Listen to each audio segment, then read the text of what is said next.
12, that's where we'll be. John chapter 12. And it's good to have several of you here with us in the auditorium. We are still open. The doors are still open. It's open to the public. Still welcome to come for services at 10 o'clock this morning.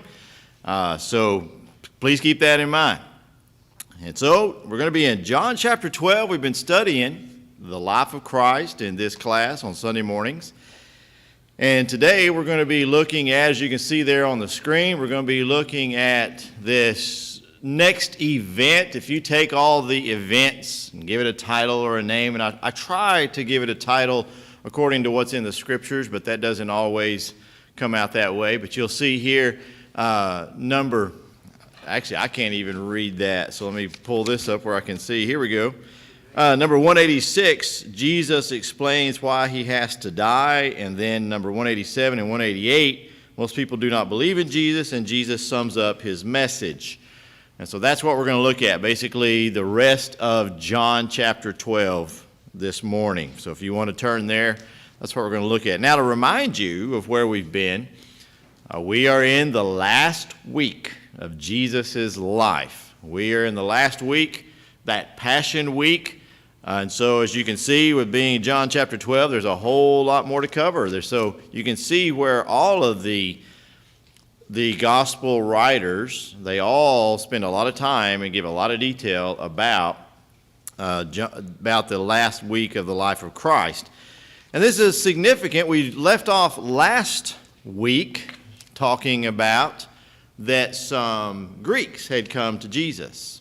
They had come up and they had said they would like to see Jesus. And at that point, Jesus said, "My time has come." We noted that up till that point, he kept saying, "My time is coming," or "has not come," or "My time is at hand." But now, with the Greeks coming to him, we point out that he says, "The hour has come." And so there's a whole lot of things that are going to start taking place right here as God's fulfillment, or the plan of redemption, Jesus' fulfillment of that plan is coming to fruition. And so that's where we are with all of this. So we're going to pick up in the middle of that, and I'm going to start with verse 25. Verse 25, and let's go ahead and read all the way to the end of the chapter, and we're just going to start breaking it down for the rest of this class period. So verse 25 of John chapter 12. "He who loves his life will lose it, and he who hates his life in this world will keep it for eternal life. If anyone serves me, let him follow me, and where I am, there my servant will be also. If anyone serves me, him my Father will honor. Now my soul is troubled, and what shall I say? Father, save me from this hour? But for this purpose I came to this hour.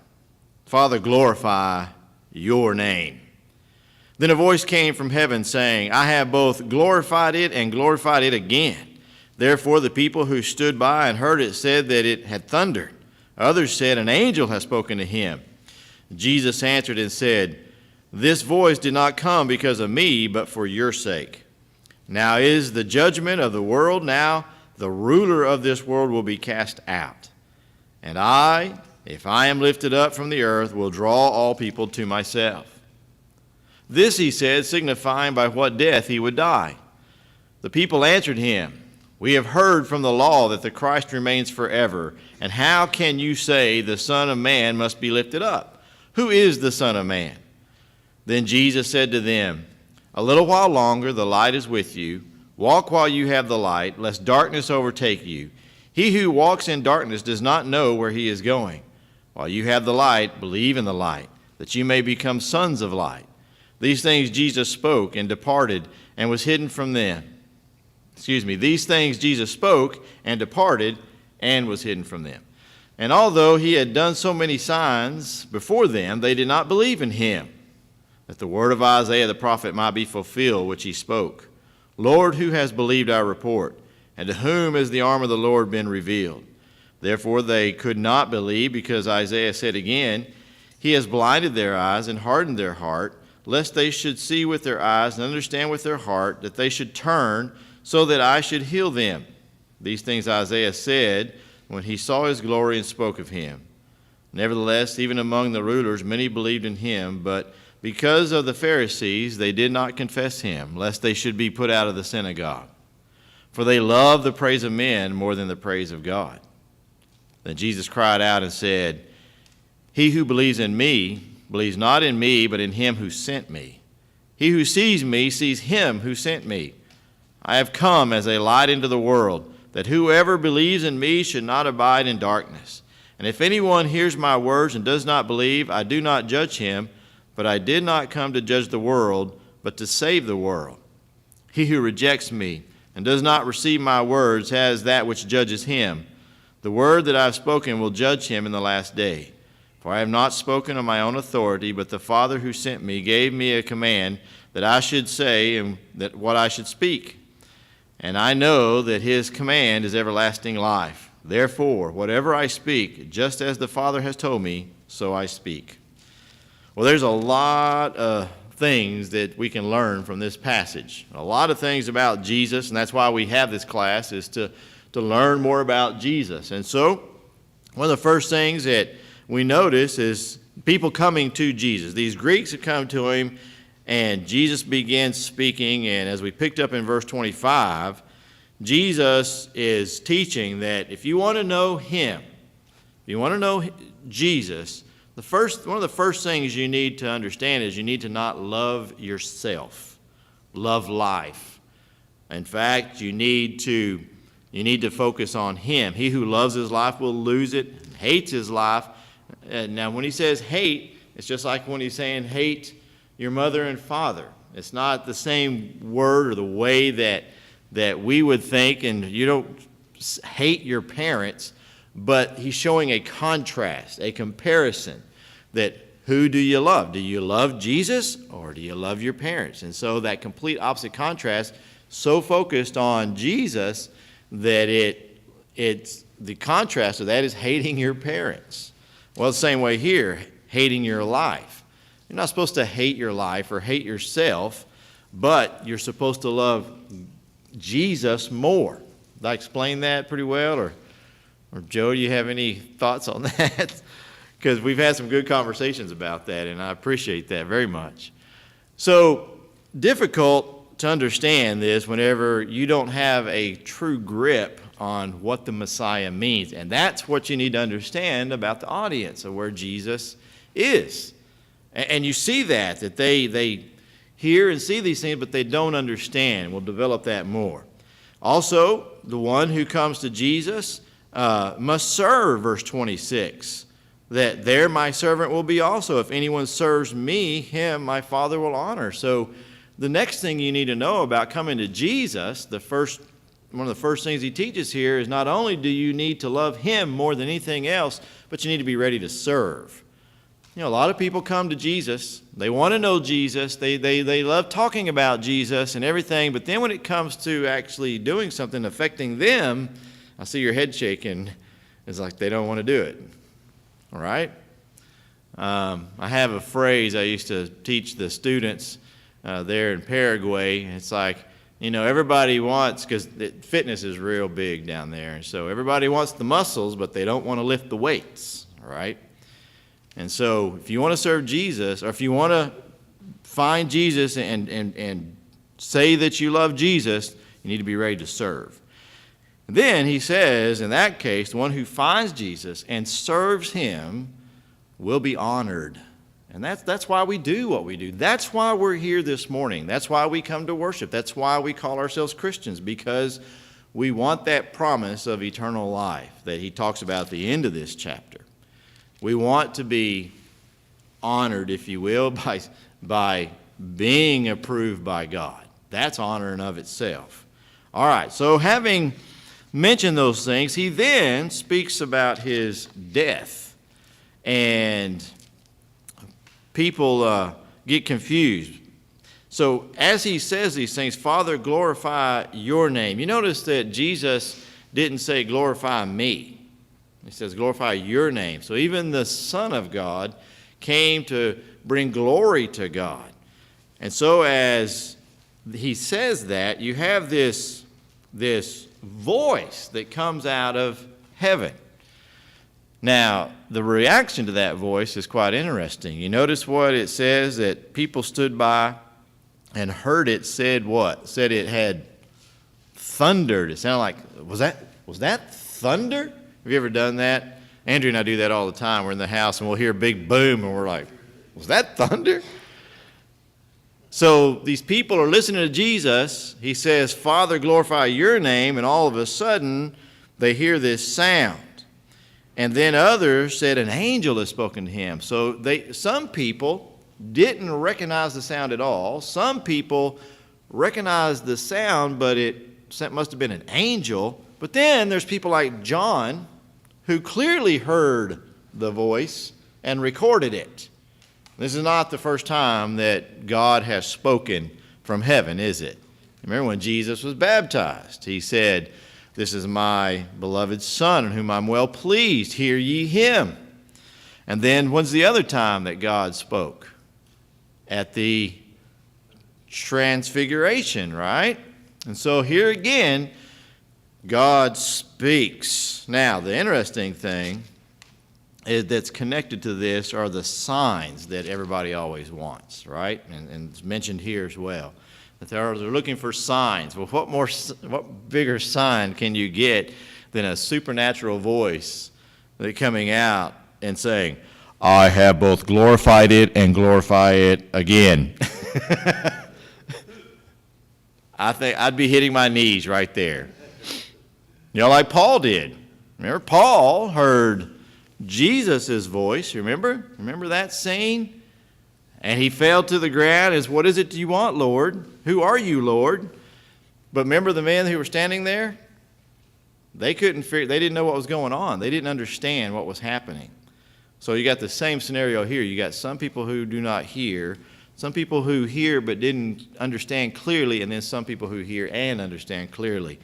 And so glorifying him, this supernatural voice that comes out. So it's not thunder, but it was an extraordinary sign, an extraordinary event that, as we said, John clearly heard, a supernatural phenomenon that Jesus is being glorified. Now he says, I have glorified it and will glorify it again. That's significant. How has God been glorified? How has God's name been glorified up to this point? You're in John chapter 12, right? Just go back one chapter. That's a pretty big event right there for glorification. What do you think? Raising a man from the dead? Isn't that why Jesus said he was going to do that? To bring glory to God. And that's exactly what happens. Brings that glory to him. So it has been glorified. Jesus is now talking about his death. It's going to be glorified. God's name, once again, will be glorified through that death. All right. Then Jesus answered and says, this voice did not come because of me, but for your sake.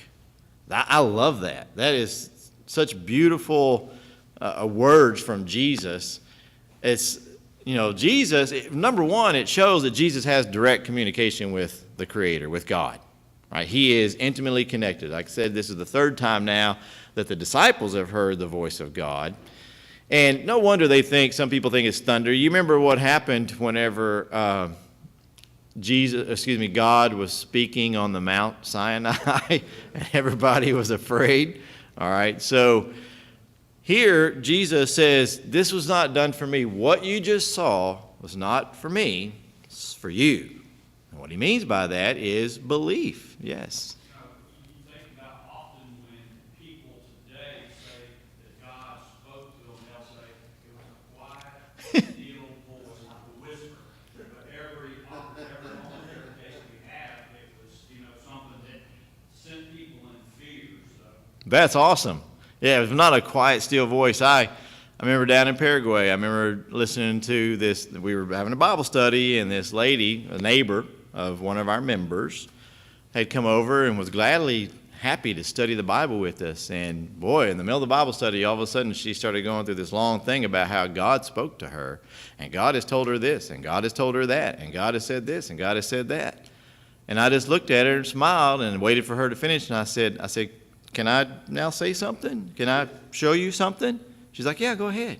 I said, turn to Hebrews chapter 1, verse 1 and 2, and read that for me, please. And she got over there and says, in times past, God spoke to the prophets. In these days, what are you trying to say? I said, I'm not trying to say anything. I'm just asking you to read the scriptures. God doesn't speak to us today, and he doesn't do this in the same way with miracles.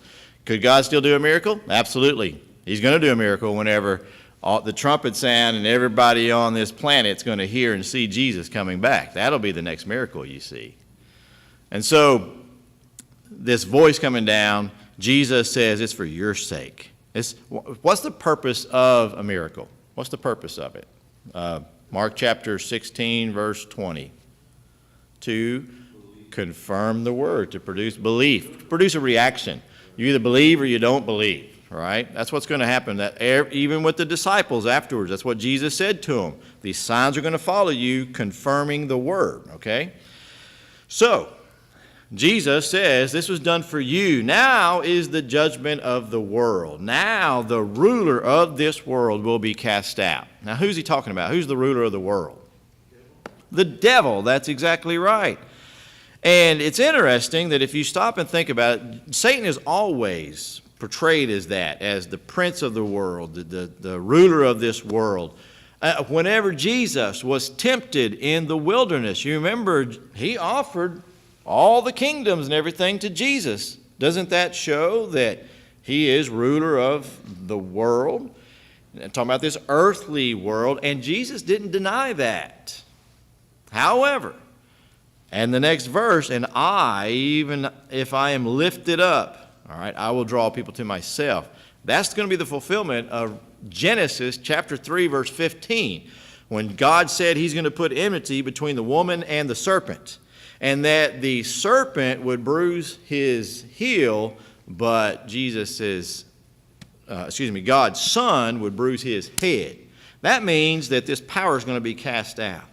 We see that in Job chapter 1 and 2, whenever Satan is roaming the earth and he is limited in his power. He can't do just anything he wants to do. Once Jesus comes back from the dead, he's taken away more power from Satan. Does that make sense? That's what he's doing here. He's taking that power away, and that's why he says that the ruler of this world will be cast out. Now, stop and think about logically. Is Satan gone? Once Jesus was crucified and raised, is he literally gone? No. He just cast out of that throne. He's no longer on. Before, there was nothing for man. All right, death still had power over man. Do you understand that? But when Jesus conquered death, now you have an option. You can either follow Satan or you can follow Jesus. And you have an option, a way of escaping that death. Talking about spiritual death, right? Escaping that death. That's what the whole book of Revelation is all about. All right, so there you see him saying that the ruler will be cast out. In fact, that right there, that little verse right there is a little synopsis of the book of Revelation. All right, now is the judgment of the world. Now the ruler of this world will be cast out. There you have the whole book right there. I just spoiled it for you. But notice also him talking about being the judge. You know, Jesus goes on to say, you know, in other places has said that he did not come to judge the world, right? That he, but the thing is, what do we know about the words of Jesus? What do we know about Jesus? That, as it says in Philippians and Galatians, that every knee will bow before Jesus. Every tongue will confess Jesus. When you read Revelation, you see that judgment throne, and you see the Lamb there in judgment of the world. All right, so he is fulfilling God's command to judge the world. All right, so, and if I am lifted up from the earth, will draw people to myself. This, he said, signifying by what death he would die. Now, how can a person predict their own death? There's lots of ways of dying, isn't there? Lots and lots and lots. It is not hard to die, all right? You can lose your life in so many different ways. As far as I know, nobody really knows, except there are a few who may know. But for the most part, we don't know. Here Jesus is telling you exactly how he's going to die. He's going to be lifted up. And it's very clear that the type of lifting up would take place would be crucifixion. It's a very common execution during that day and age. And so he is, as it says, as John is giving your commentary here, he's saying, by this, he's saying what kind of death he's going to die. It's funny, John can write this now looking back and hear Jesus say that and go, oh yeah, that's what he meant. But in that moment, he did not understand that. He did not know that's what Jesus meant. How do I know that? Let's look at the next verse, verse 34. People answered him, we have heard from the law that the Christ remains forever. How can you say the Son of Man must be lifted up? Who is the Son of Man? So, there's a whole lot going on right here. And you've heard us say many times from this podium, from the pulpit, that the people of that day and age did not understand the type of Messiah that Jesus was the type of Messiah that was coming. They didn't fully grasp Jesus' ministry. We saw that even in the triumphal entry, whenever he wept for Jerusalem. And so here's yet another indication, and here's the best part of this indication they don't understand, is that they give the reason why. We've heard from the law that the Christ, that is the Messiah, remains forever. Now, stop and think about that. But they don't have the New Testament at this point, remember? When you read this, the only scriptures they have is the Old Testament. The same Old Testament we've got right here. They didn't have all of Paul's letters or anything. Paul hasn't been converted yet. They don't have all that. They don't have these gospel accounts. And so all they have is trying to figure out what's going on. Just like the Ethiopian eunuch, remember, was reading the scroll of Isaiah and trying to figure all this out. Well, they're trying to figure this out. And they're saying, we've heard from the law the Christ remains forever. Now, the question is, does the Old Testament say that the Messiah will be forever? Yes. It says his kingdom will be established and it will be forever. What's the problem, though? You know the answer. What's the problem with that view? It's not a physical kingdom. And so it's kind of funny when you stop and think about it from a logical point of view, from just pure logic. It's like, well, okay, we had King Saul. He died. King David. Yeah, he's dead. King Solomon. Yeah, he's dead. So every king that's ever been has died. Even the Judas Maccabees, who they thought was the Messiah for a short while, who'd had the Jewish Revolution just recently before Jesus came, he died. So why would they think physical? There's going to be this man. He's going to come back. He's going to live forever. Well, I mean, we're human beings. Do you know any human beings that live forever? Oh, they're thinking in human terms. That's exactly right. They're thinking in human terms. But still, even thinking in human terms, I don't know anybody that's lived forever. So you would think that would be their clue, right? You would also think that they would apply verses like Daniel chapter 7 or Daniel chapter 2 even. You remember that vision that he had of those kingdoms and that his kingdom would be established forever and stuff like that? You would think they'd start putting these things together and making all this work. And even just looking back, it's easy. All right, so I'm being harsh on the Jews here. It's easy for us looking back at the Old Testament and go, well, there it is. It's clearly, and Jesus even said that, but it apparently wasn't. They weren't getting it. And so they are confused. So who is the Son of Man? Notice Jesus never gives a straight answer. He never gives a direct answer. He never says, well, I'm the Son of Man, and the Son of Man means this, right? He doesn't say that. Notice what he says. He says every single time, he says what they need to hear. And that is, a little while longer, the light is with you. Jesus has called himself the light. Walk while you have the light, lest darkness overtakes you He who walks in darkness does not know where he's going. While you have the light, believe in the light that you may become sons of light. Man, there's so much right there.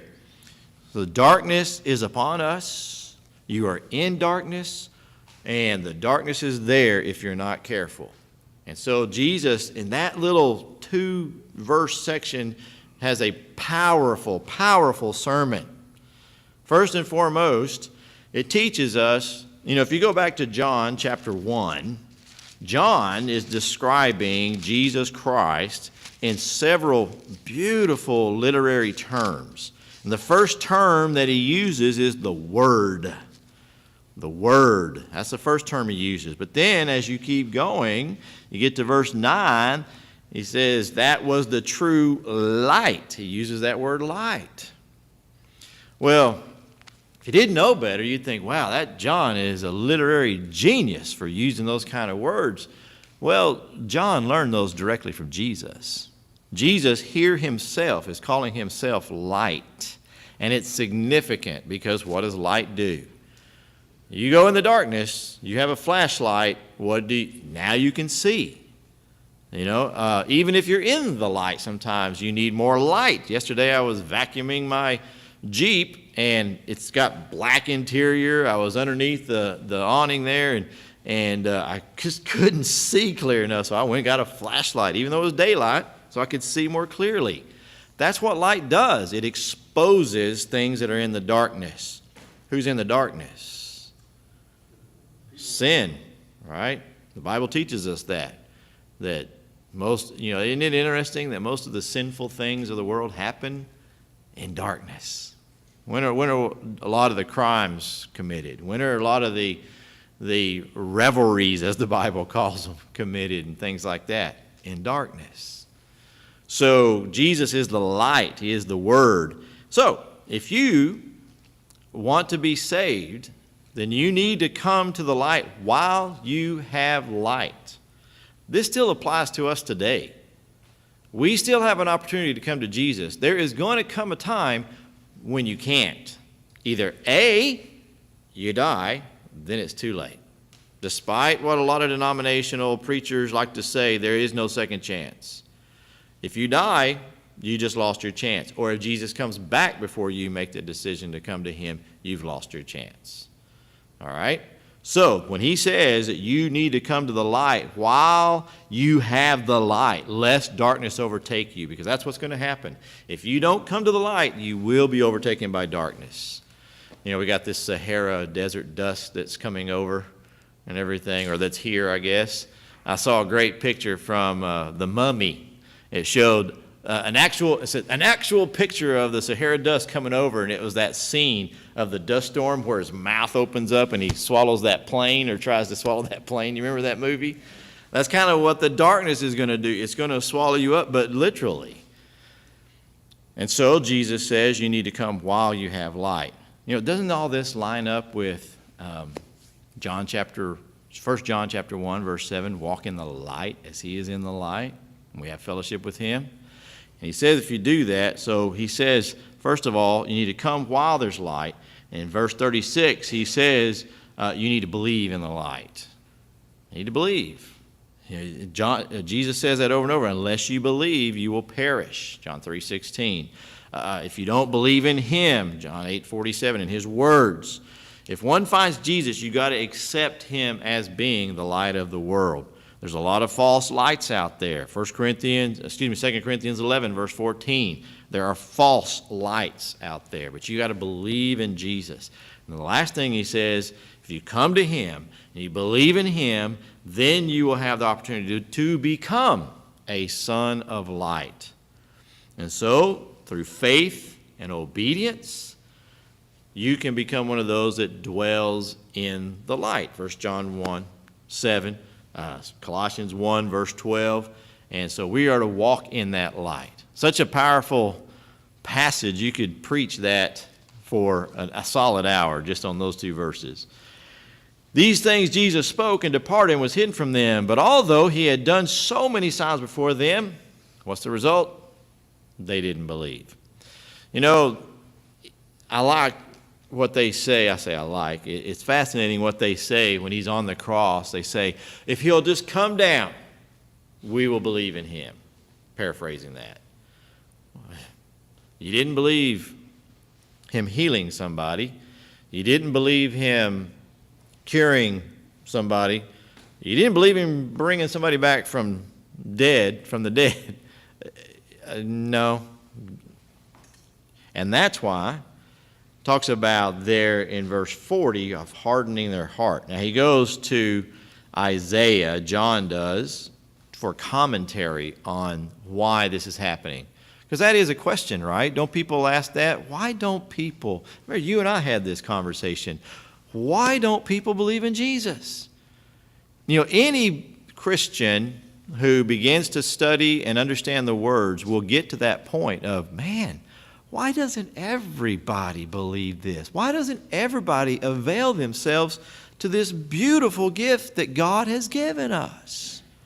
Have y'all gotten to that point in your life? Have you gotten to that point in your life? Yes. You're going to get to that point. Well, here's the reason why. Jesus said so. Matthew 7, verse 13 and 14. There is a wide path and there's a narrow path. These folks are on the wide path. There are two kinds of people in the world, the lost and the saved. And how does that come about? Through the parable of the soils. You remember? You put that seed in. Sometimes it blooms. Sometimes it doesn't. Sometimes it'll bloom and sometimes it's taken away. That's why Jesus teaches those parables. You think about Acts chapter 26, whenever Paul was standing before all these dignitaries, and the Roman governor called him crazy. And then even the Jewish descendant king that was there, Agrippa, he says, you really think all this that you're saying right now is going to turn me into a Christian in just this short little bit? And what was Paul's answer? Yes, I do. I do that all of you should be like me.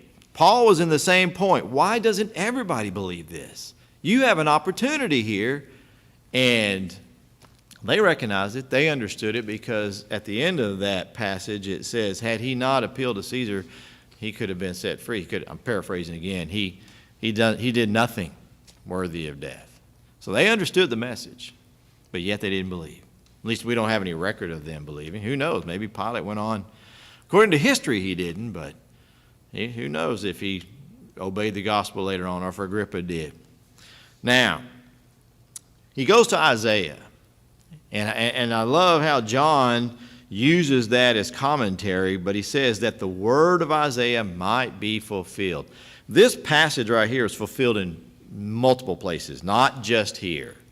But here's one more place where Isaiah 53 is fulfilled. Lord, who has believed our report? To whom has the arm of the Lord been revealed? It has been revealed to the world, and specifically the Jews first, Romans 1:16. And yet they didn't believe. That's what Isaiah is saying there. Now that's Isaiah 53. There's an important lesson right here. I'm going to take you down a little side note for just a second. That's Isaiah 53, but then he goes on and says, therefore they could not believe, because not only would they not believe, but here's why they wouldn't believe. He has blinded them. This again is Isaiah, but this is Isaiah chapter 6. Very important point I'm going to show you in just a second. He has blinded their eyes and hardened their heart, lest they should see with their eyes and understand with their heart, lest they should turn so that I should heal them. So God reached in and says, I don't want you to believe in my son. I'm going to harden your heart. Is that what happened? No. This is the exact same thing that happened with Pharaoh. Did Pharaoh have an opportunity to believe in God? Yes, he did. He had 10 opportunities to believe in God, didn't he? And he almost did a couple of times. He asked Moses to pray for him. He was almost there. I sinned, so he recognized his fault, but he wouldn't go that next step and believe. There's the key. So who hardened Pharaoh's heart? Well, the Bible says God hardened his heart. How did that happen? Because Pharaoh was presented with God's will, God's word, and he didn't accept it. He didn't accept it. You see? So in a sense, you can say God hardened his heart. But in reality, who actually hardened his heart? He himself did by the choices he makes. That's what happens in the world today. If you don't, free will, that's right, free will. If you don't accept God's will that's in the New Testament right here, and you rebel against that or go against that, it's the equivalent of hardening your heart. And it fulfills what he's saying right here. He has blinded their eyes and hardened their heart because of the word. He sent Jesus into the world, and they wouldn't accept it. God did that, so that's why this says he did it, all right? But they made the decision, lest they should see with their eyes and understand with their heart. Now, here's the little side note I want to tell you. When I said, notice there's Isaiah 6 and Isaiah 53, there is a ridiculous notion that Isaiah was written by two different authors. Now, this has been debunked for decades, but back in the 1800s, in the late 1800s, there were these scholars that were so smart. You know what a scholar is, right? Someone educated beyond their intelligence, right? So they were so smart that they came up with all this called higher criticism, where they started analyzing the books of the Bible and trying to figure all this stuff out. And somebody came up with this theory called the Deutero-Isaiah. There's even a triple Isaiah. And they were teaching and preaching that Isaiah did not write he did not write the whole book. It was two different authors, and therefore that's how you could get the fulfillment of these prophecies and stuff like that. Well, here in the New Testament, you have Isaiah 53 being quoted and Isaiah 6 being quoted, and both of them are ascribed to who? Isaiah, by an inspired writer of God. And so this refutes that idea, that notion. Now, since those scholars, they passed away by the time God decides to reveal something, I find that interesting also, that it was just outside of their lifetime that all of a sudden it's like, okay, I'm going to fix this once and for all. And God goes, whew, and blows a little sand out of the way, and all of a sudden there's these caves called the Dead Sea Scrolls, right? And then we find these scrolls, and we see that, oh, guess what the one book completely connected was? Isaiah. I find that fascinating. God's almost like, oh, I'm so tired of all this. This is my twisted mind thinking. I don't know what God thinks, but it's almost as if God's saying, I'm so tired of these silly notions that people come up with. Here, let me fix this one. And he gives us the Dead Sea Scrolls. So here John's showing that indeed it was one person. All right, so he said these things when he saw his glory and spoke of him. Nevertheless, even among the rulers, many believed in him. So there were people who believed in him, even among those important Jews. But because of the Pharisees, they did not confess him. Why? Lest they should be put out of the synagogue. I see Nicodemus here. Remember, Nicodemus came to Jesus. He recognized who Jesus was. Nicodemus was in an important position and influence. And what would happen? We've seen it already done several times. You remember in John chapter 9, whenever the parents of the blind man came, and they said, they asked them, who this Jesus was, and they said, well, you need to talk to our son. They didn't want to answer because they didn't want to be kicked out of the synagogue.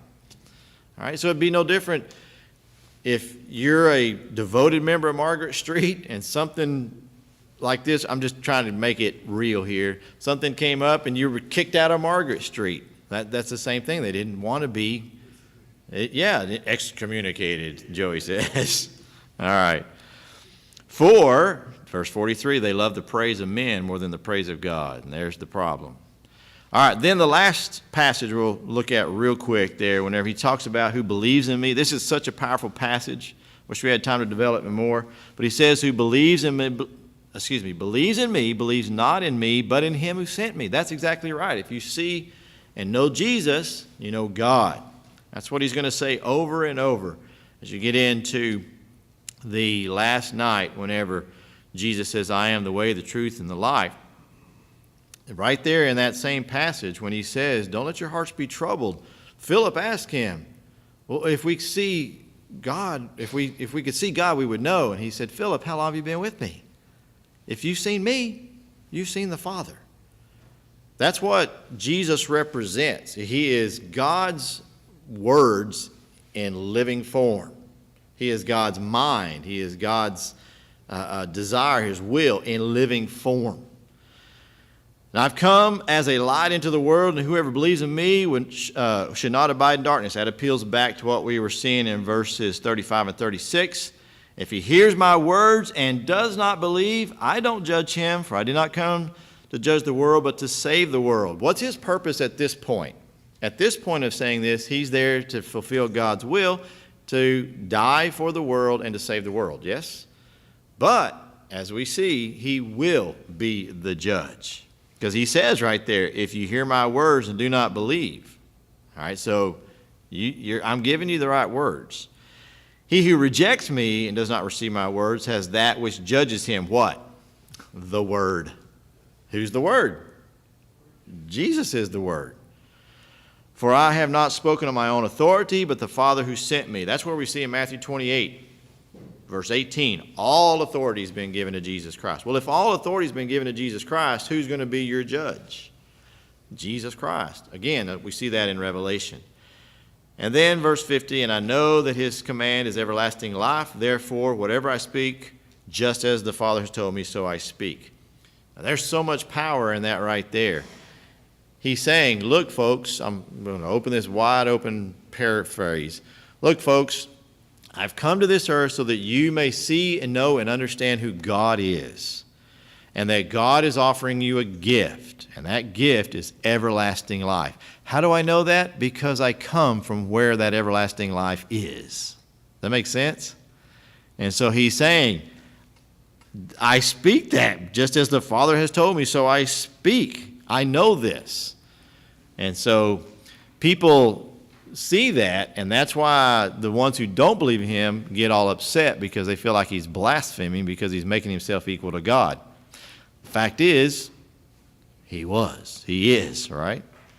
All right, so that's a big passage there, but hopefully we've opened that up for you some more, unpack some of the stuff that's in there, and help you understand a little bit more about John chapter 12. Now, next week, we're going to pick up there in the Tuesday. We're going to go into the next day now. We're going to start going day by day. Tuesday of the Passover, and there's lots of different things that happen on that day. Each day just gets more and more intense as it leads up to those final days. Thank you so much for your attention. We are now going to take a short break and prepare for our worship service. Those that are here, if you will, we do want to make sure we observe the distancing, and especially those that are wearing masks and stuff. We want to protect our friends and brethren, so please observe that. We do have some masks available for those who don't have one or would like one or need one. So just let us know there in the back, and we're going to now prepare for our worship.